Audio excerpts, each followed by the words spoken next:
दोस्तों आज हम लेकर आ रहे हैं इकोलॉजी के टॉप 10 एमसीक्यूज जो कि मोस्ट पॉपुलर और मोस्ट इंपॉर्टेंट क्वेश्चंस हैं जो फ्रिक्वेंटली किसी भी एग्जाम में पूछे जाते हैं। सो फर्स्ट क्वेश्चन है the study of interaction between living organism and their environment is called. तो ऐसा इंटरेक्शन जहाँ पे लिविंग ऑर्गेनिज्म अपने इन्वायरमेंट के साथ इंटरेक्ट कर रहा है उसे हम इकोलॉजी कहते हैं। The pyramid of energy in an ecosystem is always upright. जो एनर्जी की पिरामिड होती है जो हम ड्रॉ करते हैं वो हमेशा upright. Which of the following is a primary consumer. तो प्राइमरी कंज्यूमर कौन है? ग्रास तो प्राइमरी प्रोड्यूसर्स हैं क्योंकि प्लांट हैं, हर्ब्स हैं।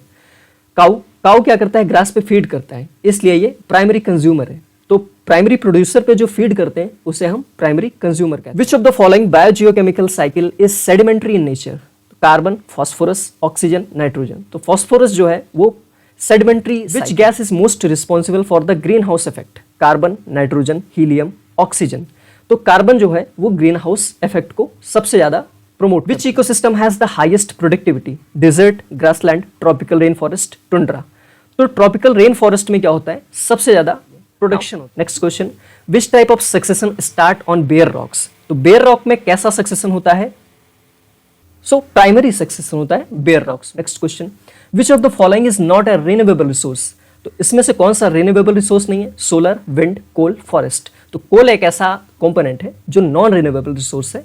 क्यों? क्योंकि कोल जो है वो डेफिनेट अमाउंट में है, इसका फर्दर प्रोडक्शन नहीं हो रहा है, जिसकी वजह से ये कुछ दिनों बाद क्या होगा? एक्सप्लॉइट हो जाएगा, खत्म हो जाएगा, इसलिए नॉन रिन्यूएबल रिसोर्स है। Now the term ecology was first coined by Charles Darwin, Ernest Haeckel, Linnaeus Wallace. तो अर्नेस्ट हैकल ने क्या किया था? इस टर्म को कॉइन किया था इकोलॉजी। चार्ल्स डार्विन ने कुछ थ्योरीज दी थी लाइक नेचुरल सिलेक्शन। लिनियस और वैलेस दो अलग अलग ये साइंटिस्ट हैं। वैलेस ने भी नेचुरल सिलेक्शन की थ्योरी दी थी जो फर्दर चार्ल्स डार्विन ने स्टडी किया और अपना नेम दिया उसे। Now next question, which of the following is the functional unit of ecology. तो इकोलॉजी का मतलब होता है कि ऑर्गेनिज्म और उनके बीच का रिलेशन अपने इन्वायरमेंट के साथ। तो इसकी फंक्शनल यूनिट क्या है? इकोसिस्टम। इकोसिस्टम का मतलब होता है कि जहां पे बायोटिक और एबायोटिक कंपोनेंट एक साथ एक जगह पर रह रहे हो, तो ऐसे सिस्टम को हम इकोसिस्टम कहते हैं।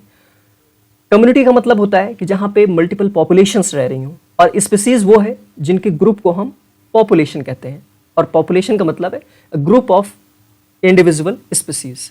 नाउ ये थे 10 क्वेश्चन जिनको हमने डिटेल में स्टडी किया। Thank you.